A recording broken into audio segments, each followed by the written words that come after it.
ఓం శుక్లాంబరధరం విష్ణుం శశివర్ణం చతుర్భుజం ప్రసన్నవదనం ధ్యాయేత్ సర్వవిఘ్నోపశాంతయే అని స్వామివారికి నమస్కారం చేసుకుని మనము మన ఈశావాస్యోపనిషత్ పోయిన వారము పూర్తి చేసుకున్నాము. దాన్ని మళ్ళీ ఒకసారి చూసుకోవడం కూడా పూర్తి చేసుకున్నాము. దాన్ని మళ్ళీ ఒకసారి చూసుకోవడం కోసం కూర్చున్నాము. ఎందుకు అంటే మనము ఆ పరాన్ని చేరవలసి ఉన్నది. పరము మనకు అయనము. ఆ పరమైన అయనాన్ని, పరమపదాన్ని, ఆ స్థితిని చేరేంత వరకు ఈ పారాయణము ఆగడానికి వీల్లేదు. నేను మీతో పాటు కూర్చుని ఇన్నిసార్లు పారాయణం చేస్తాను. పరాయణం మీద మనసు పెట్టుకుని. ఆ పరమైన అయనము అవతల గట్టు పైన మనసు పెట్టుకుని, నేను అటువైపుకి ఈదుతూ వెళ్తూ ఉంటాను. ఎన్ని సార్లైనా చదువుతాను. చదివిందే చదువుతాను. చదివిందే చదువుతాను. చదివిందే చదువుతాను. ఎందుకు అంటే ఎప్పుడు ఆ జ్ఞానం కలుగుతుందో తెలీదు కాబట్టి, మీతో పాటు కూర్చొని కొన్నిసార్లు చేస్తూ ఉంటాను. నేను స్వయంగా ఎన్నో సార్లు చేసుకుంటూ ఉంటాను. నేనెట్లా చేస్తూ ఉంటానో చూపించడం కోసం మధ్య మధ్యలో మీతో పాటు కలిసి చదివిందే చదువుతుంటాను. కాబట్టి పట్టండి మళ్ళీ ఇంకొకసారి పారాయణం చేద్దాము. ఎందుకు అంటే అయనం కావాలి మనకు. ఇప్పుడు ఇదంతా ఏమి? ఇదంతా ఏమి? ఏమి అంటే అదిగో 3గా కనిపిస్తున్నది. ఒకటి అదిగో జగత్తంతా కనిపిస్తున్నది. ఆది భౌతికము. అదిగో ఈశ్వరుడు ఉన్నాడు అని అనిపిస్తున్నది. దేవుడు, భగవంతుడు అని అంటూ ఉంటాను. అది ఆది దైవికము.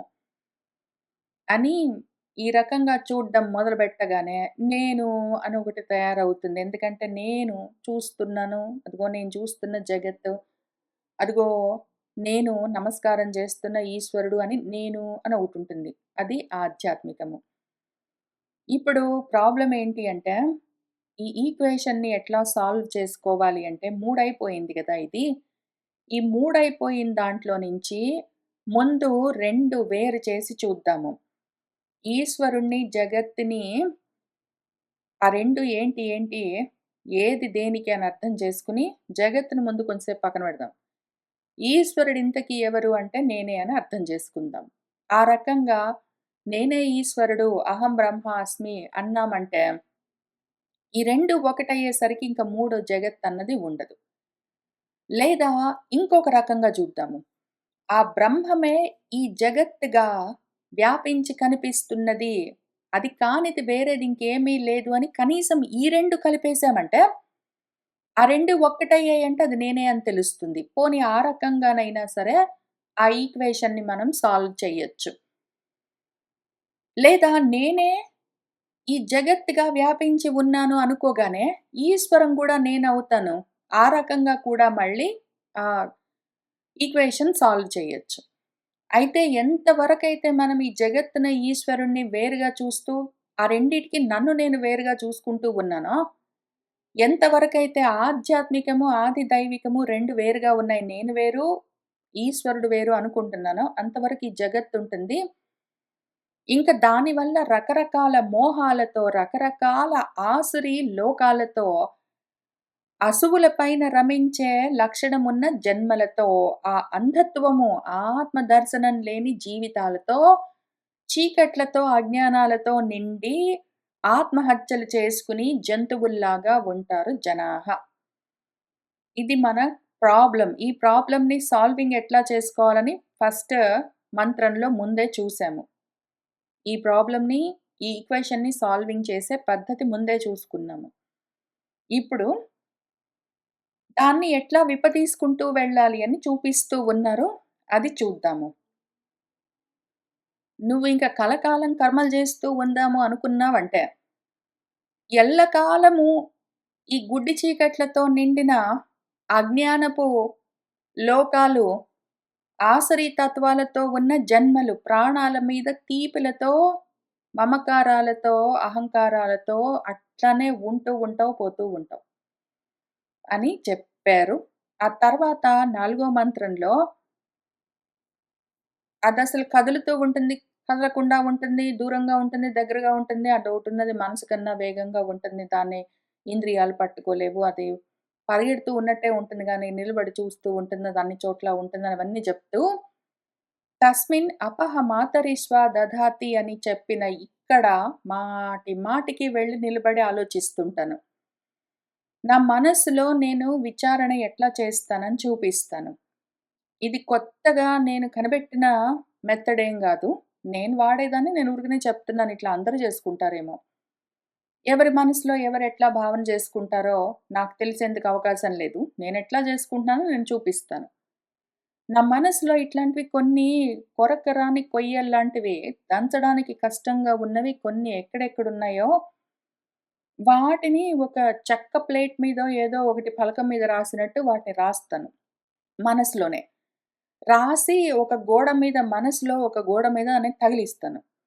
మధ్య మధ్యలో వెళ్ళి అప్పుడప్పుడు ఆ గోడ ఎదురుగా నిలబడి దాన్నదే పనిగా చూస్తుంటాను. ఇంకది ఇంకే రూపంగానైనా నాకు కనిపిస్తుందా ఏమి అని. తస్మిన్ అపహ మాతరి స్వదదాతి ఇవన్నీ అర్థమయ్యాయి. తస్మిన్ అపహ మాతరి స్వదదాతి ఇంటి మధ్యలో. దీన్ని 2, 3 వారాల నుంచి చెప్పుకుంటూ వచ్చాను గాబట్టి, ఇప్పుడు ఈ పాత అర్థాలన్నీ చెప్పను. ఇంకొక రకంగా దీన్ని అడ్రెస్ చేస్తానివాళ. ఇదే విషయాన్ని తస్మిన్ అపహ మాతరిష్వ దధాతి అని మన భగవద్గీతలో ఉంది గాబట్టి, అది కొంచెం ఈజీ మనకర్థం జేసుకోవడం. దాన్ని దంచడం కొంచెం ఎక్కువ ఈజీ గాబట్టి, అటు వెళ్ళి అక్కడి నుంచి ప్రయత్నం చేద్దాము. మనకు తొమ్మిదో అధ్యాయంలో భగవద్గీతలో రాజవిద్య, రాజగుహ్య యోగం అని ఈ పేర్లన్నీ మళ్ళీ శంకర్ల వారే పెట్టారు. అందులో ఒక చాలా అందమైన విషయం చెప్తారు. ఇక్కడ ఇదిగో మయా ఇదం సర్వం జగత్ తతం అవ్యక్తమూర్తినా మయా ఇదం సర్వం జగత్ తతం. ఈశావాస్యం ఇదం సర్వం యత్కించ జగత్యాం జగత్ అని చెప్పిన విషయమే మళ్ళీ భగవద్గీతలో ఇక్కడ చెప్పి, ఇప్పుడు సర్వభూతాని మత్స్థాని భూతాలన్నీ, ప్రాణులన్నీ నాలోనే స్థితమై ఉన్నాయి. అహం తు నేను మాత్రం తేషు న అవస్థితః వాటిలో లేను అని ఒక మాట జెప్పారు. తర్వాత నచ మత్స్థాని భూతాని పశ్య మే యోగమైశ్వర్యం భూతభృత్ న భూతస్థః మమ ఆత్మ భూత భావనః అని మళ్ళీ ఇక్కడ కొంచెం కన్‌ఫ్యూజింగ్ జేసినట్టుంటారు. మళ్ళీ ఎప్పుడైనా ఇంతకుముందు 2, 3 సార్లు భగవద్గీత చదువుకున్నప్పుడు దీన్ని రకరకాలుగా అర్థం చేసుకున్నాను.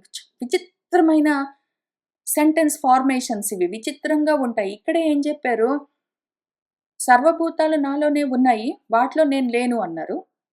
మళ్ళీ ఇక్కడ భూతాలు నాలో లేవు అంటారు. ఇక్కడేం జెప్పారాయన సర్వభూతాలు నాలో ఉన్నాయని జెప్పి, భూతాలు నాలో లేవు అంటారు. ఇక్కడ నేను వాటిలో లేను అంటారు. ఇంకొక చోట ఎక్కడో వాటిలో నేనున్నాను అంటారు. ఇవన్నీ ఎట్లా అర్థం జేసుకోవాలని మనం రకరకాలుగా ప్రయత్నాలు ఇంతకుముందు జేసుకున్నాం. ఇప్పుడు చెప్పట్లేదు నేను. అయితే ఈ విషయం చెప్తూ ఇది అర్థం చేసుకోవడం అవసరం. ఎందుకంటే ఈశావాస్యం ఇదం సర్వం అని జెప్పారు గాబట్టి, ఈ 2, 3 పద్యాలు అర్థం జేసుకోవడం అత్యవసరం. అయితే ఇక్కడ నేను ఫోకస్ చేస్తున్నది యథా ఆకాశస్థితః నిత్యం వాయుః సర్వత్ర గః మహాన్ తథా సర్వాణి భూతాని మత్స్థాని ఇతి ఉపధారయ అని చెప్పారు మళ్ళీ. ఆకాశంలో నిత్యము వాయువు అంతటా తిరుగుతూ ఎట్లా ఉంటుందో, అట్లానే సర్వభూతాలు నాలోనే ఉంటాయి అని తెలుసుకో అని జెప్పారు. మళ్ళీ ఇక్కడే అవి నాలో ఉండవని జెప్పారు. మళ్ళీ ఇక్కడే ఉంటాయంటారు. మళ్ళీ ఇక్కడే ఉంటాయంటారు. ఏంటో చెప్తుంటారు. ఎందుకు చెప్తున్నారు ఏమని మళ్ళీ మళ్ళీ చూసుకుందాం. ఎప్పుడైనా మళ్ళీ ఆ సమయం వస్తుంది. ఇప్పుడు ఆకాశంలో ఉన్న వాయువు అంతటా తిరుగుతూ ఉన్నట్టే భూతాలన్నీ నాలోనే ఉంటాయని తెలుసుకో అని చెప్పారు. ఆకాశ స్థితః వాయుః అని. అదే ఇక్కడ తస్మిన్ అపహ మాతరిష్వ దధాతి. ఆకాశమేదున్నదో అది గాలిని ధరించి ఉన్నది అని చెప్తూ ఉన్నారు. మళ్ళీ గాలి నీటిని ధరించి ఉన్నది లేదా నీరు గాలిని ధరించి ఉన్నది అని. ఒక్క దాంట్లో ఒకటి ఉన్నట్టుగా కనిపిస్తాయి. ఒక దాంట్లో నుంచి ఒకటి వస్తూ ఉంటుంది. అయితే ఆకాశంలో నుంచి గాలి వస్తూ ఉంటుంది. గాలిలో నుంచి నిప్పు, నిప్పులో నుంచి నీరు అని చెప్పినా గూడా, ఇప్పుడు ఆకాశమే మార్పులు చెంది గాలిగా కనిపిస్తున్నది. గాలి మార్పులు చెంది అగ్నిగా కనిపిస్తున్నది అని మనం అర్థం జేసుకోవాలి. అట్లానే ఇక్కడ ఈశావాస్యోపనిషత్తులో చెప్తూ ఉన్న విషయమేమి, అందులో నుంచే ఈ మనసు, మనసులో నుంచే ఈ ఇంద్రియాలు, ఇంద్రియాల్లో నుంచే మిగిలినవేవైనా వస్తాయి. అయితే ఇవన్నీ ఎక్కడి నుంచొస్తున్నాయో అదొక్కటే ఉన్నది. అది మార్పులు చెందినట్టుగా వీటన్నిటిలాగా కనిపిస్తున్నట్టుగా ఉంటుందని మాత్రం చెప్తూ ఉన్నారిక్కడ.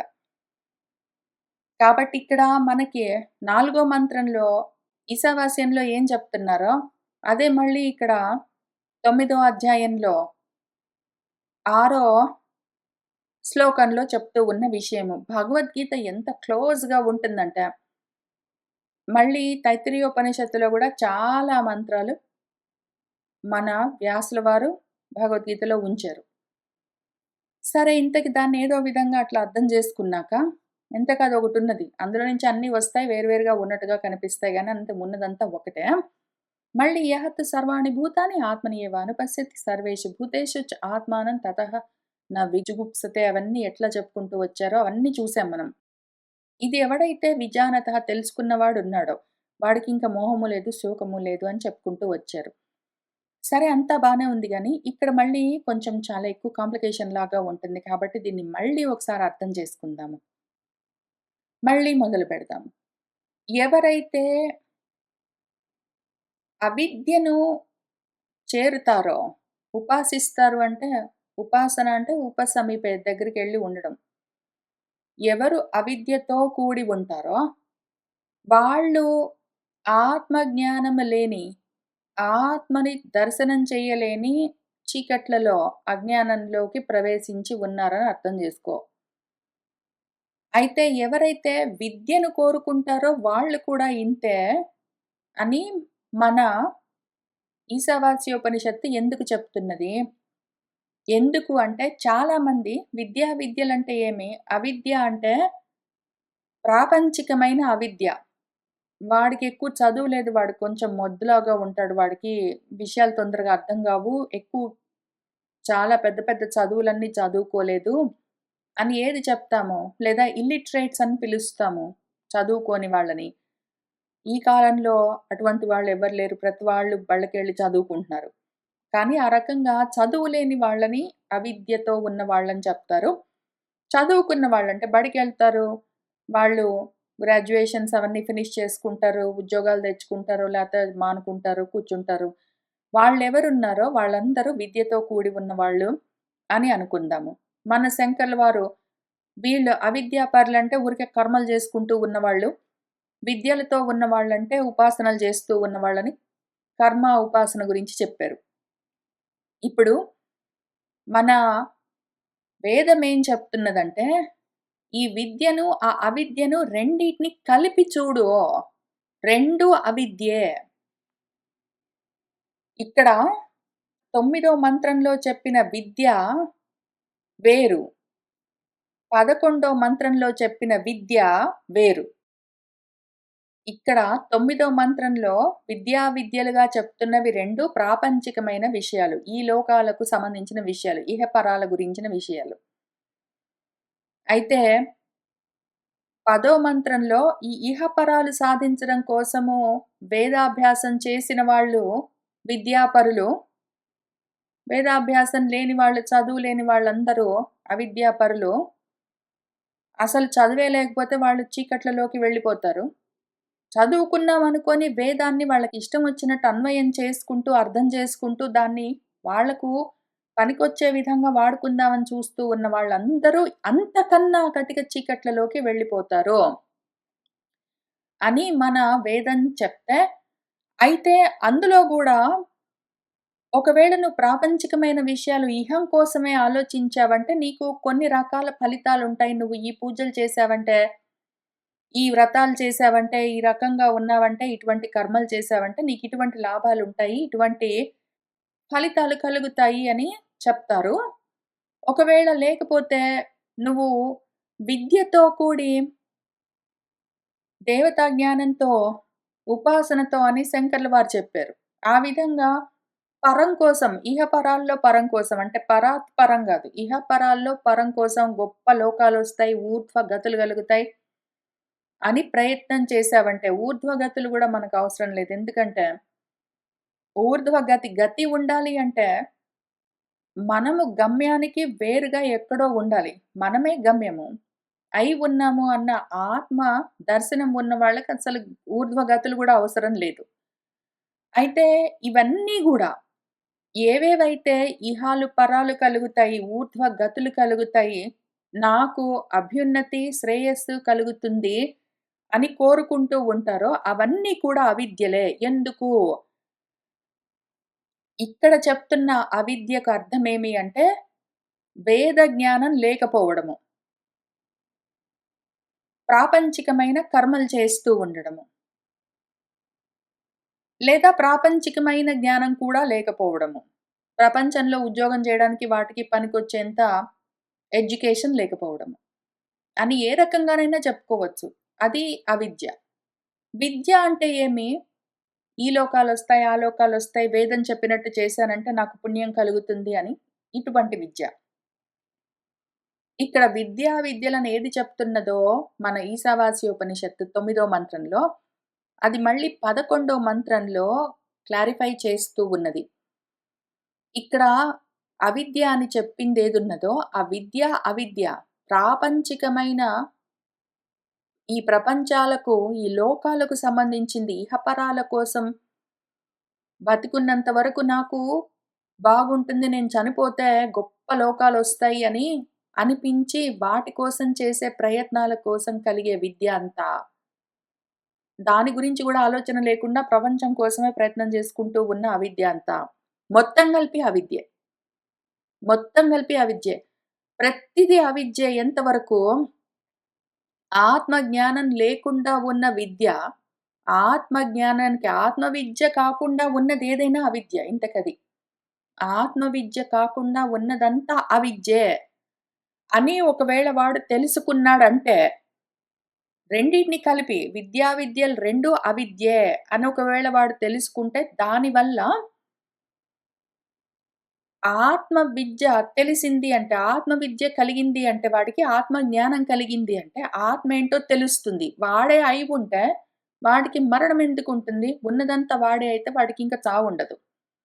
నేను వేరుగా ఉన్నాననుకుంటేనే గదా వాడికి మృత్యువు. కాబట్టి వెంటనే వాడికి ఆత్మ విద్య కలిగిందంటే ఈ అవిద్యలో నుంచి బయటపడ్డాడు, తరించాడు అనర్థం. ఈ అవిద్యే మృత్యువు.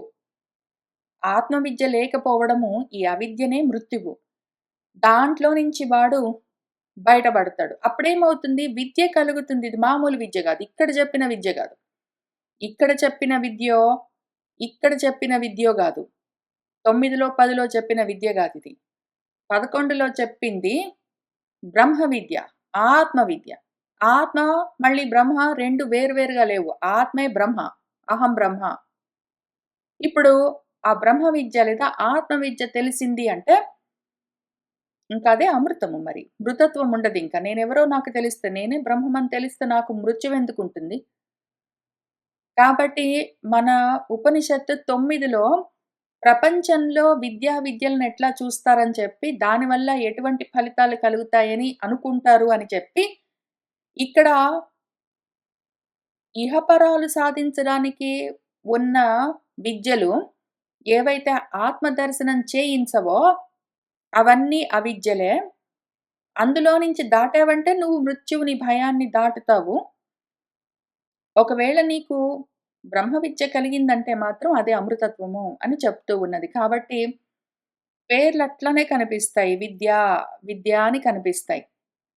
కనిపించినా గూడా అర్థాలు మాత్రం వేరు. అయితే బాగుంది విషయము. ఆత్మ విద్య కలగనంత వరకు ప్రతిది అవిద్యే అని చెప్తూ ఉన్నారు గదా! దాని గురించి ఇంకేమైనా చెప్పగలరా? ఈ ఆత్మ విద్యను ఎట్లా సాధించుకోవచ్చో చెప్పగలరా? అని ఆలోచిస్తూ ఉన్నాము. ఇదే విషయము మనకు మళ్ళీ 2 చోట్ల ఉంది. 2 చోట్ల చూపిస్తాను. ఎట్లా ఈ డిఫరెన్స్ చూసుకోవాలి అని. ఈ విద్య వేరు, ఈ విద్య వేరని ఎట్లా మనం చూసుకోవాలి? అసలు ఆత్మ విద్య ఆత్మ జ్ఞానానికి దూరంగా ఉంచి, ఆత్మ గురించి తెలియకుండా ఉంచే విద్యలన్నీ అవిద్యలే. ఆత్మ గురించి తెలియజెప్పేది మాత్రమే విద్య అన్న విషయం ఇంకా ఎక్కడుంది అని చూసుకుందాము. 2 చోట్ల చూపిస్తాను. మనం ఇంతకు ముందు చదువుకున్న వాటిలో అక్కడక్కడ చదువుకుంటూ వస్తుంటాము. ముందు చాందోగ్యోపనిషత్తులో చూపిస్తాను. షష్టోధ్యాయంలో, 6 అధ్యాయంలో చాందోగ్యోపనిషత్తులో మన శ్వేతకేతువు ఆయన ఆరుణి అన్న వారికి కొడుకు, ఉద్దాలకుడని వీరికి ఈ ఆరునికి ఇంకో పేరు గూడా ఉన్నది. అప్పుడు వాళ్ళ నాన్నగారు ఉద్దాలకుల వారు శ్వేతకేతుతో ఏం చెప్పారంటే, "సౌమ్య బాబు, నువ్వు బ్రహ్మచర్యం చెయ్యి మరి. చదువుకోవలసి ఉన్నది కాబట్టి వెళ్ళు" అని పంపిస్తే, ఆ పిల్లవాడు వెళ్ళి చదువుకుని 24 ఏళ్ల వయసుకి తిరిగొచ్చాడు. ఇంక వచ్చేసరికి అనూచానుడు చెప్పింది చెప్పినట్టు వేదాన్ని అప్పజెప్పగలడు. అమాని స్తబ్దుడు. ఇంక దేనికి అసలు ఎవరి మాట లెక్కబెట్టకుండా, నాకన్నీ తెలుసు అని పొగరుతో ఉండేవాడుగా తయారయ్యాడు. ఆయన ఎందుకు అట్లా తయారయ్యాడు? మనాహ, ఇంక నా అంతటి వాడు నేను. ఎందుకు అంటే సర్వాన్ వేదాన్ అధీత్య, మొత్తం సర్వ వేదాలు సాంగోపాంగంగా చదువుకున్నాను. మొత్తం చదువంతా చదువుకున్నాను. ఏ చదువు మళ్ళీ భాగవతంలో చదువులలో మర్మమెల్ల చదివితి తండ్రి అని చెప్పాడు గదా! అటువంటి చదువు గాదు. వేదాలు మొత్తము నేర్చుకున్నాడు, అప్పచెప్పగలడు. కాబట్టి ఇది విద్య అనుకుంటున్నాడీయన. వేదాలన్నీ చదివాడు, అప్పచెప్పగలడు, మొత్తం అంతా తెలుసు. కాబట్టి ఇది విద్య అనుకుంటున్నాడు. వేదాల్లో చెప్పిన కర్మలన్నీ, ఉపాసనలన్నీ ఆయన అనుష్ఠానం చేయగలడు. కాబట్టి నాకు మొత్తం చదువొచ్చేసింది. నేను కంప్లీట్‌గా విద్యావంతుడిని అనుకుంటున్నాడు. ఇంకా ఆయన ఆ విధంగా ఏయాయా వస్తే ఆయన్ని చూసి వాళ్ళ నాన్న అంటున్నాడు, "ఏమి నాయనా సౌమ్య ఇట్లా తయారయ్యావే? ఈ రకంగా మహామనాహ అనూచాన అమాని స్తబ్దః అసి ఉత ఇట్ట తయారయ్యావే నాయనా? ఇది కాదు చదువు. నేను నీకేం చెప్పి పంపించాను? చదువుకో నాయనా అని చెప్పి పంపించాను కదా! చదువుకో నాయనా నేను నీకు చెప్పి పంపిస్తే, నువ్వేమి చదువుకొనొచ్చినట్టు లేవే" అని అడిగాడు వాళ్ళ నాన్న. పాపం ఆ పిల్లవాడు 12 సంవత్సరాలు అంత కష్టపడి అధ్యయనం చేశాడు. మొత్తం వేదాలన్నీ గురువుగారి దగ్గర. గురుకుల వాసం చేసి. "ఏమిట్టా నీకసలేమి చదువు రాలేదే" అని, "ఏంటి నాన్న మరి? నేను మొత్తం అన్నీ చదువుకున్నాను గదా! చదువుకోలేదని ఎందుకంటున్నావు" అంటే, "గురువుగారు నీకు చేయవలసిన ఉపదేశం, ఆదేశం చేశారా? ఏది చదువుకుంటే ఇంక మళ్ళీ ఏది చదువుకోవాల్సిన అవసరం లేకుండా పోతుందో, ఏది అర్థమైతే ఇంక వేరేది ఏది అర్థం చేసుకోవాల్సిన అవసరం ఉండదో, ఏది తెలుసుకున్నావంటే అన్నీ తెలిసినట్టవుతుందో, అటువంటిది నువ్వు తెలుసుకున్నావా? నేర్చుకున్నావా? దాని పేరు విద్య. అటువంటిదేముంటుంది? ఆత్మజ్ఞానం ఒకటే. అటువంటి ఆత్మజ్ఞానం కలిగిందా? అని అడిగితే, అట్లాడిదేముంటుందండి నాన్నగారు అని అడుగుతాడు. ఉంటుంది నాయనా ఉంటుంది. ఎందుకుండదు? అని వాళ్ళ నాన్న ఇంకక్కడి నుంచి ఆయన మళ్ళీ ఉపదేశం చేయవలసొచ్చింది. ఇంతకేం జరిగింది? ఆ పిల్లవాడెక్కడున్నాడు ముందు? అవిద్యలో ఉన్నాడు. అవిద్యలో ఉంటే వాళ్ళ నాన్నేం జెప్పాడు? "వెళ్ళి విద్యా ప్రాప్తి చేసుకునిరా" అంటే, వెళ్ళి ఆ పిల్లవాడు చదువుకున్నాడు వేదము. కానీ ఈ విద్యలోకొచ్చాడు మధ్యలో. ఈ అవిద్య నుంచి ఈ విద్యకొచ్చాడు. బేసికల్లీ ఈ అవిద్య, ఈ విద్య 2 అవిద్యలే. ఎందుకు అంటే ఆయనకి ఆత్మ విద్య కలగలేదు. ఆత్మజ్ఞానం కలగలేదు. దాంతో ఇంక వాళ్ళ నాన్న కూర్చోబెట్టి, ఈ అవిద్య నుంచి ఆ పిల్లవాడు వేదం చదువుకొని విద్య దాకా వచ్చాడు అంతవరకే. అక్కడి నుంచి వాళ్ళ నాన్న అసలు విద్య ఏదున్నదో, దేని వల్ల అమృతం కలుగుతుందో దాన్ని నేర్పించాడు. ఎంతవరకైతే మనకు ఆ అమృతత్వం రాదో, అంతవరకు చదువుకున్న విద్యలన్నీ అవిద్యలే. ఇంతకీ బేసికలీ ఈ 3 మంత్రాల్లో మనకు ఈశావాస్యోపనిషత్తు ఏం చెప్తున్నదంటే, నువ్వు ఏమి చదువుకున్నావన్నది ముఖ్యం గాదు. నువ్వు చదువుకుంటున్న చదువు నీకు నీ గురించిన జ్ఞానం కలిగించిందా? నీకు నీ స్వస్వరూప జ్ఞానం కలిగిందా లేదా? నీ స్వరూప జ్ఞానం నీకు కలగకపోతే నీకు అమృతత్వం లేదు. అంతవరకు నువ్వు ఎంత నేర్చుకున్నా అది అజ్ఞానంలో ఉన్నావనే గదా అర్థము. నువ్వు ఎంత చదువుకున్నా, ఎన్ని వేదాలు చదువుకో, ఉపనిషత్తులు చదువుకో, బ్రహ్మాండాలన్నీ చదువుకో, నీ ఇష్టం వచ్చినంత చదువుకో, ఏమైనా జెయ్యి. నీ గురించి నీకు తెలియలేదు అంటే మాత్రం అదంతా అవిద్యే. ఎందుకు అంటే అజ్ఞానం అది. ఆత్మజ్ఞానం లేనంత వరకు నీకున్నది అజ్ఞానం ఒక్కటే. అజ్ఞానం ఉన్నంత వరకు మృత్యువుంటుంది. మళ్ళీ జన్మలుంటాయి. ఎప్పుడైతే ఏ చదువు వల్ల నీకు నీ స్వరూప జ్ఞానం కలుగుతుందో అది విద్య. ఏ విద్య, ఏ చదువైతే నీకు నీ గురించి తెలుసుకునేలాగా చేస్తుందో అటువంటిది విద్య. ఆ విద్య వల్ల మాత్రమే నీకు అమృతత్వం కలుగుతుంది. మిగిలినవన్నీ అవిద్యలే.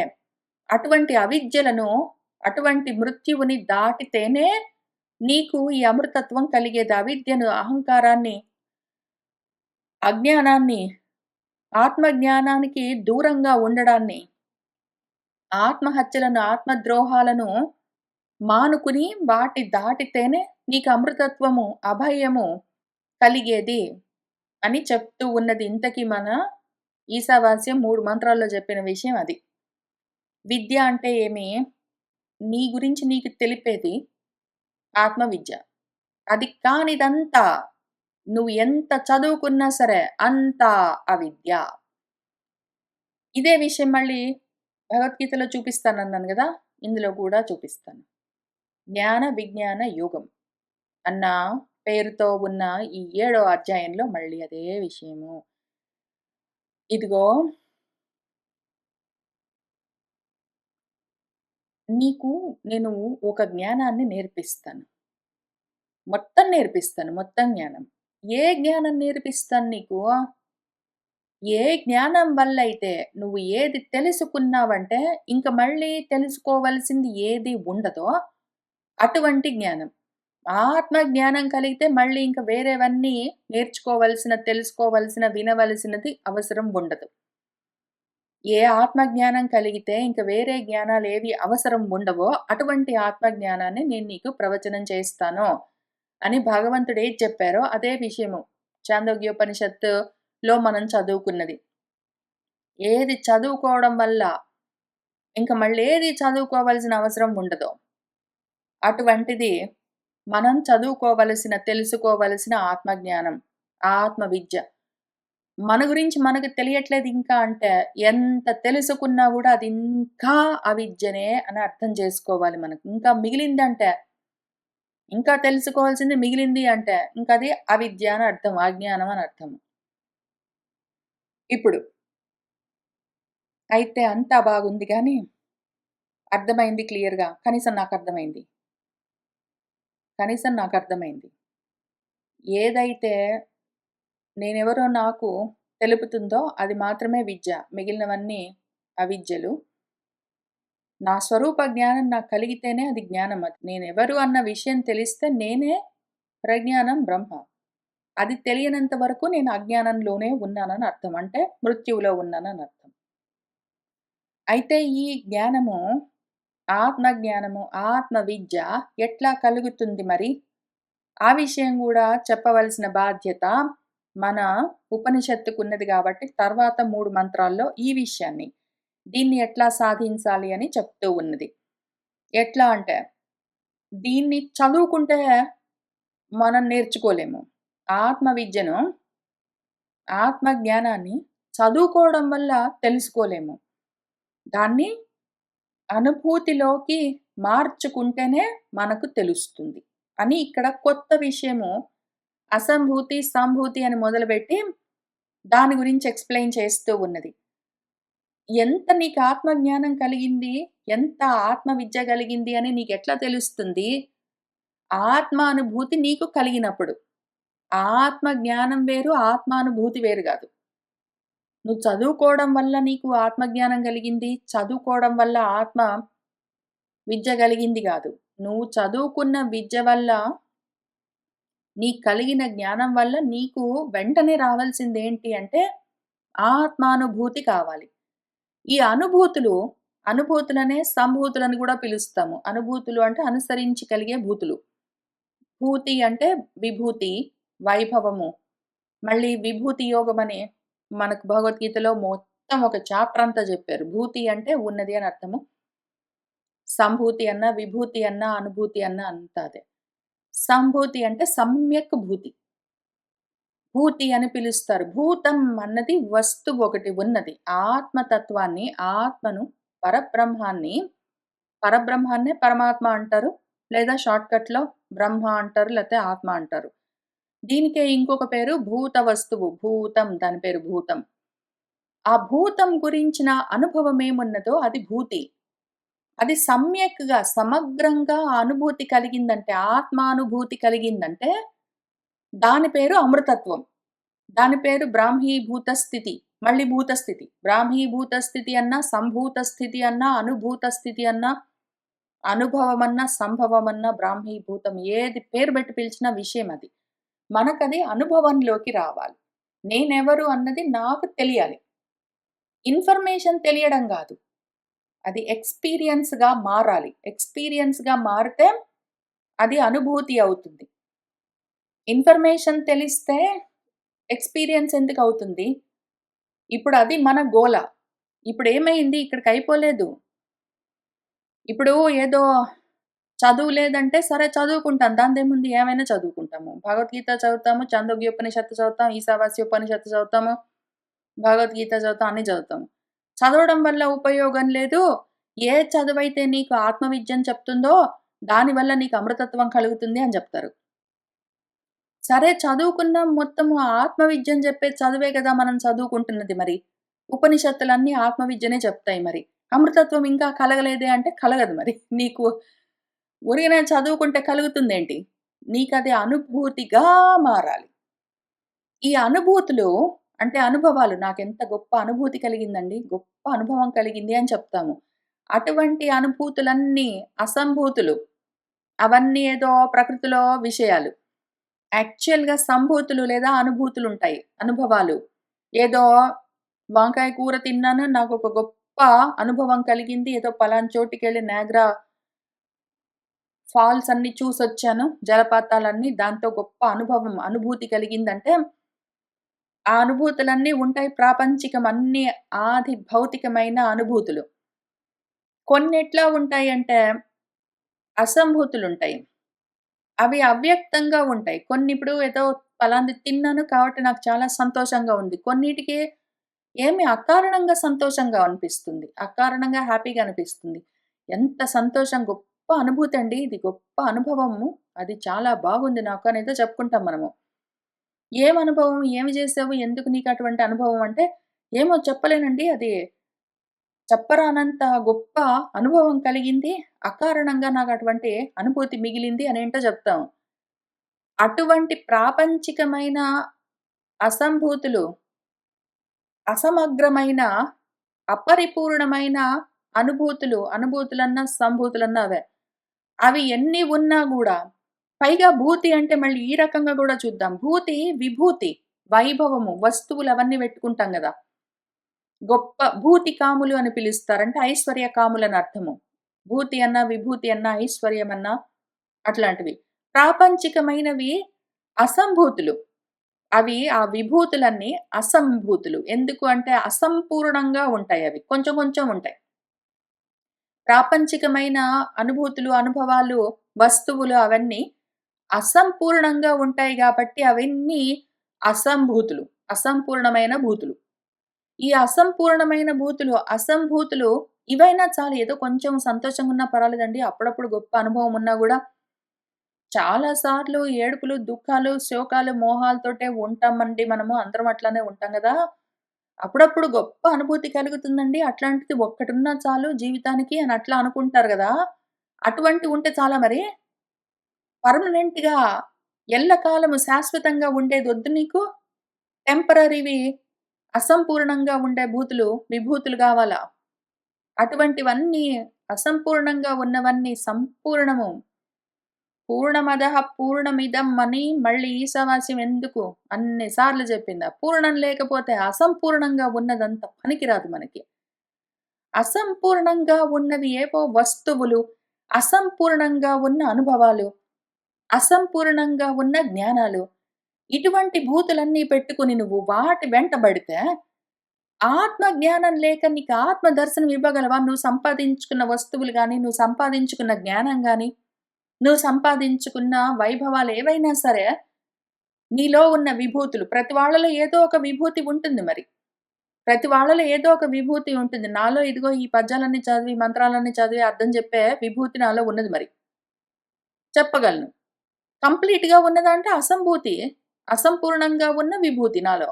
ఇట్లానే ప్రతి వాళ్ళలో నుంచి ఏదో ఒక విధంగా అసంపూర్ణమైన విభూతి బయటపడి కనిపిస్తూ ఉంటుంది.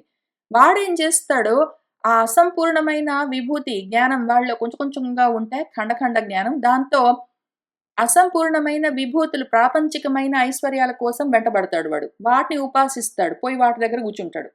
అవి కావాలని కోరుకుంటాడు. వీటి వల్ల ఏమవుతుంది, వాడెవరో వాడికి తెలీదు. కొంచెం కొంచెం కావాలని కోరుకుంటే, పూర్ణమైతే గాని నేను గాను. పూర్ణమదః పూర్ణమిదం అని తెలుసుకుంటే, అది ఇది 2 పూర్ణమే అంతా నేనే అని తెలుసుకుంటేనే, గూళ్ళో లింగాన్ని మొత్తాన్ని మింగేస్తేనే తప్ప, గుడిని, గుళ్ళో లింగాన్ని మొత్తాన్ని మింగేస్తే, అంతా నేనే అయితే అన్నీ నాలో లయం చేసుకుంటేనే తప్ప. గుడేమి ఆది భౌతికము. గుడిలో లింగమేమి ఆది దైవికము. ఆది భౌతికాన్ని, ఆది దైవికాన్ని రెండిటిని నేను మింగేస్తే, నాలో లయం చేసుకుంటే, ఆధ్యాత్మికంగా మార్చుకుంటేనే అప్పుడేమవుతుంది, అది విద్య అవుతుంది. అప్పుడది అమృతమవుతుంది. ఒకవేళ నేను అట్లా కాకుండా అసంపూర్ణంగా వీటన్నిటిని పెట్టుకొని అన్ని ముక్కలు ముక్కల జ్ఞానాలు, ముక్కలు ముక్కల తెలివితేటలు, ముక్కలు ముక్కల చదువులు, ముక్కలు ముక్కల జ్ఞానాలు, ముక్కలు ముక్కల అనుభవాలు వీటన్నిటిని పెట్టుకున్నంత వరకు ఆత్మ దర్శనం లేకుండా అంధత్వంతోటి ధృతరాష్ట్రుడిలాగానే ఉంటాను. ఎల్లకాలం అట్లానే ఉంటాను. మోహాలతో, శోకాలతో, తాపాలతో వాటితో. సరే ఇప్పుడు ఇట్లా ఉంది పరిస్థితి అంటే, సంభూతి పోనీ, సంభూతి. ఇవి అసంపూర్ణమైన భూతులని వాటిని అనుకున్నాము. ఇప్పుడు సంభూతి అంటే, పోనీ చాలా ఎక్కువగా ఉన్నదండి. చాలా ఎక్కువగా ధనాలున్నాయి, నాకు ఐశ్వర్యాలున్నాయి, గొప్ప పదవులున్నాయి, గొప్ప జ్ఞానమున్నది. మొత్తము భగవద్గీతని బట్టి కొట్టినట్టే ఈశావాస్యాన్ని, అక్కడ తైత్తరీయాన్ని రేపటి నుంచి తర్వాత ఇంతకుముందు చదువుకున్న చాందోగ్యోపనిషత్తుని, అంత తర్వాత ఇంకేంటో వీటన్నిటిని మొత్తం నేర్చుకున్నానంటే ఏమవుతావు? మొత్తం నేర్చుకుని గూడా ఇట్లా తయారవుతావు. "ఏమి నాయనా ఇట్లా తయారయ్యావే" అని వాళ్ళ నాన్నగారు ఎంత బాధపడ్డాడు. "మహామనాః అనూచాన్ అమాని స్తబ్ధః అసి ఉత" అని ఆ రకంగా మన భగవంతుడు చెప్పింది గాదు. ఏది చదువుకుంటే ఇంక మళ్ళీ ఏది తెలుసుకోవాల్సిన అవసరం లేకుండా పోతుందో అటువంటి చదువు గాకుండా, దానికి తక్కువ రకంగా ఉన్న చదువులతోటేమొస్తాయి, తక్కువ రకమైన సంభూతులు, అనుభూతులే ఉంటాయి. వీటి వల్ల ఏమవుతుందంటే, కానీ ఇంకా దరిద్రం ఏంటంటే, కనీసము కొంచెం కొంచెంగా ఉన్న ఐశ్వర్యాలు, కొంచెం కొంచెంగా ఉన్న జ్ఞానాలు, కొంచెం కొంచెంగా ఉన్న చదువులు, వీటితోటి కొంచెం కొంచెంగా ఉన్న అనుభవాలు, వీటితో ఏదో గుడి చీకట్లలో పడి నెట్టుకుంటూ వస్తాము. అయితే ఉన్నది కొంచెం ఎక్కువున్నదనుకోండి. నాకు కొంచెం రూ. 2 ఎక్కువున్నాయనుకోండి. అందరికన్నా నా చుట్టుపక్కల ఉన్న వాళ్ళకన్నా రూ. 2 ఎక్కువున్నాయి. వాళ్ళకన్నా కొంచెం ఎక్కువ చదువుంది. వాళ్ళకన్నా కొంచెం ఎక్కువ జ్ఞానం ఉంది.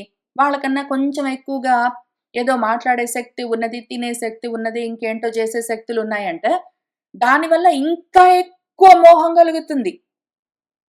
కొంచెం తక్కువున్న వాళ్ళకన్నా గూడా కొంచెం ఎక్కువున్నది గానీ పూర్తిగా లేదు. అటువంటి వాళ్ళకి ఇంకా ఎక్కువ మోహం కలుగుతుంది వాళ్ళకి. అయితే ఏమైంది పర్వాలేదు. నువ్వు సంభూతిని ఉపాసించావంటే ఇదొస్తుంది, అసంభూతిని ఉపాసించావు అదొస్తుందని జెప్తారు. ఏదొచ్చినా సరే వచ్చేది తమస్సే గదా! చీకటి, అజ్ఞానం, అంధకారం. ఆత్మ తెలియకపోవడము. కాబట్టి మన ఉపనిషత్తు ఏం జెప్తుంది? నీకు అర్థం గావట్లేదురా! నేనొకటి చెప్తా నీకొకటి అర్థమైతుంది. అసంభూతి, సంభూతి అంటే మళ్ళీ అర్థం జెప్తాను చూసుకో. అసంభూతి, సంభూతి 2 వినాశమే. 2 నీ నాశానికి కారణమే.